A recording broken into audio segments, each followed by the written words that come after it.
ಹೇಗೆ ನೆರಳಾಗುವುದು ಹಸಿರೆಲೆಯ ಹೊಂಗೆ ಮರ, ಹಾಗೆ ಬಾಳಿಸು ಗುರುವೆ ಪ್ರೀತಿ ಇಟ್ಟು. ಇರಬೇಕು ಇರುವಂತೆ ತೊರೆದು ಸಾವಿರ ಚಿಂತೆ, ಮಳೆ ಸುರಿಸಿ ಹಗುರಾದ ಮುಗಿಲಿನಂತೆ. ಅದೆಷ್ಟು ಸುಂದರ ಸಾಲುಗಳು ನೋಡಿದ್ರ. ದೀಪದಡಿಯಲ್ಲಿ ಕತ್ತಲು ಮಾಮೂಲು, ಆದರೆ ಆ ದೀಪಕ್ಕೆ ಬೆಳಗಿದ ಬೆಳಕನ್ನು ಇನ್ಯಾರಿಗೂ ಸಹಾಯವಾಗಿಸುವ ಮನಸ್ಸು.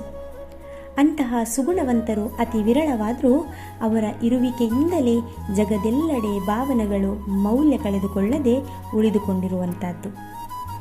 ತಾನು ಬೆಳೆಯುವ ಮುನ್ನ ತನ್ನವರು ಅದೆಲ್ಲಿ ಹಿಂದೆ ಉಳಿದಿರುವರು ಎಂದು ಹುಡುಕಾಡಿ ಮುಂದೆ ತರುವವರು ವಿರಳ.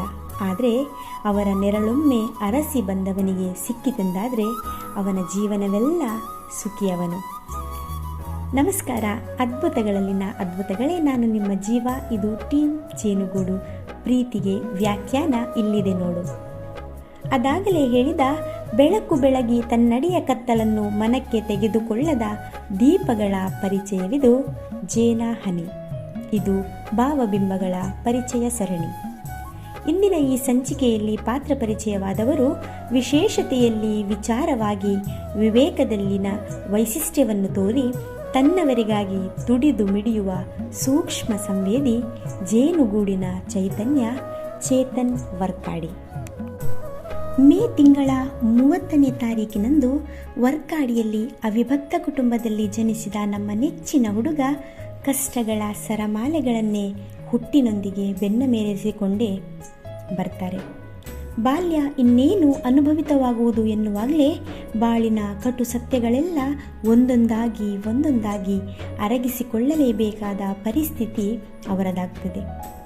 ಹಿರಿಯರ ಕುಡಿತದ ಕರಾಳ ಕೈಗಳೊಳಗು ನಲುಗಿ ಹೋದ ಇವರು ತನ್ನ ಜೊತೆಗಾರರ ಆರಾಮ ಜೀವನ ತನ್ನ ಬಾಳಿನಲ್ಲಿ ಬಾರದೆ ಹೋದ ಬಗ್ಗೆ ಕೊರಗಲಿಲ್ಲ, ಮರುಗಲಿಲ್ಲ.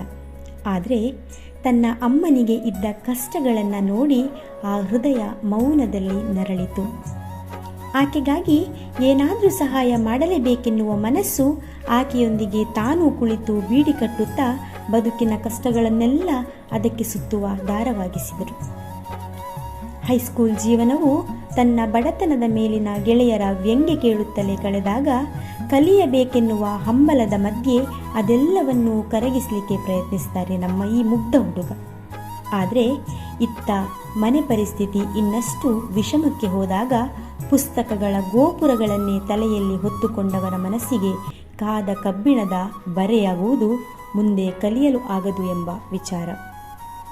ಆದರೂ ಆ ಸಮಯದಲ್ಲಿ ಅಮ್ಮ ಭಾರತಿ ಹಾಗೂ ತಂಗಿಯರು ಸುಚರಿತಾ ಹಾಗೂ ಶ್ವೇತಾ ತನ್ನ ನೆಚ್ಚಿನ ಓದಿಗಿಂತಲೂ ಹೆಚ್ಚಾಗಿ ಹಠವನ್ನು ಬದಿಗಿಟ್ಟ ಚೇತನ್ ಸಂಸಾರದ ಜವಾಬ್ದಾರಿಯನ್ನು ತನ್ನ ಚಿತ್ತದಲ್ಲಿ ಇರಿಸಿಕೊಳ್ತಾರೆ.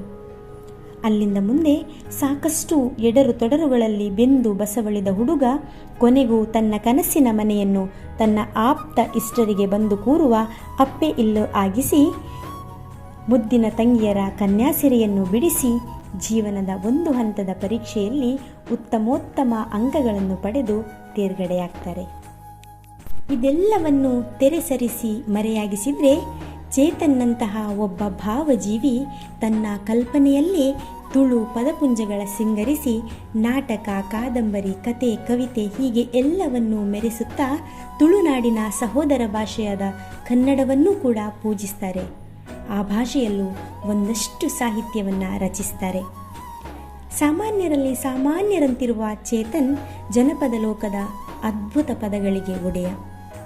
ತಾನು ಬರೆವ ಪದಪುಂಜಗಳು ಅದೆಲ್ಲಿ ಭಾಷೆಗಳೆಡೆಯಲ್ಲಿ ಮರೆಯಾಗಿದ್ದುವೋ ಮತ್ತೆ ಎತ್ತೆತ್ತರಕ್ಕೆ ಹಾರಿ ತನ್ನುಸಿರ ಹಗುರಾಗಿಸುತ್ತದೆ.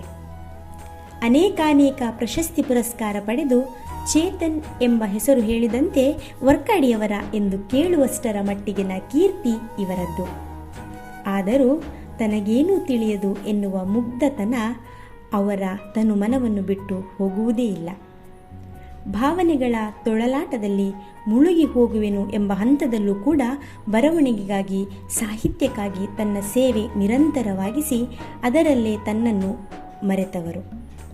ಇವರ ಬಾಳ ಪಯಣ ಹೇಳ ಹೊರಟರೆ ಮತ್ತಷ್ಟು ಮಗದಷ್ಟು ಮೊಗೆದು ಬರ್ತಾ ಇರ್ತದೆ.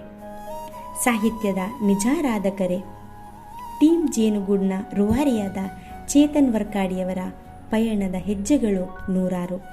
ಇನ್ನೂ ಸಾಗಬೇಕಿರುವುದು ಸಾವಿರಾರು. ಆ ಹೊಳೆಯುವ ವಜ್ರಕ್ಕೆ ನಿಮ್ಮೆಲ್ಲರ ಆಶೀರ್ವಾದ ಹಾಗೆಯೇ ಹಾರೈಕೆ ಸದಾ ಆವರಣವಾಗಿರಲಿ. ಅವರ ಮುಂದಿನ ಜೀವನ ಒಬ್ಬಟ್ಟಿನೊಳಗಿನ ಹೂರಣವಾಗಿರಲಿ ಅನ್ನೋದೇ ನಮ್ಮೆಲ್ಲರ ಆಶಯ. ಧನ್ಯವಾದಗಳು.